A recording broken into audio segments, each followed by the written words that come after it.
Каналға қош келдіңіздер. Бүгін сіздермен чебуреки дайындайтын боламыз.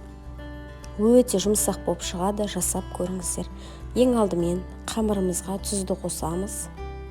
Сұйық майымызды құямыз және де қайнап тұрған суымызды құйып, вилкамен қол күйіп қалмас үшін бірінші вилкамен араластырып аламыз. Содан соң әдемі жұмсақ қамыр елейтін боламыз. Таза целлофанға салып, жарты сағатқа қойып қоямыз.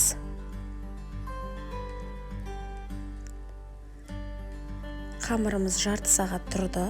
Менде начинкаға қайнатылған бауыр және де кішкене пиязды қуырып қостым. Одан соң қамырымызды біртіндеп үзіп алып, домалақтап дайындап аламыз. Ішіне салмасына сіздер фарш немесе қайнатылған картоп қоссаңыздар да болады. Өте дәмді болып шығады. Қамырымызды біртіндеп жайып отырып, ұңғама алып, біртіндеп жұқалап жайып алып, содан соң ішіне салмасын саламыз.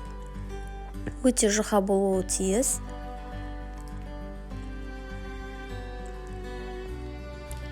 Өте кішкентай көлемде жасауға да болады. Мен осындай көлемде жасадым.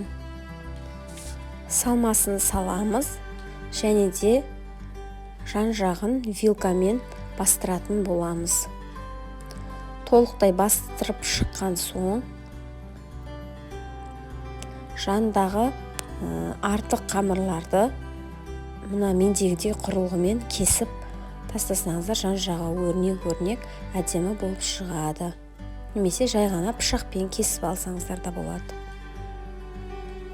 Осылай барлығын жасап шығамыз.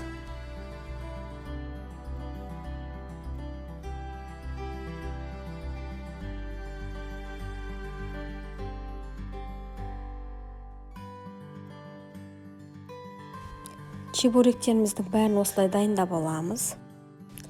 Қатты қызып тұрған майда екі жағын қызартып қуыратын боламыз. Майымыз міндетті түрде қатты қызған болуы қажет. Чебуректеріміз дайын болды. Каналға жазылып қойыңыздар. Әлі де көптеген рецепттер болады. Сіздермен болған қымбат.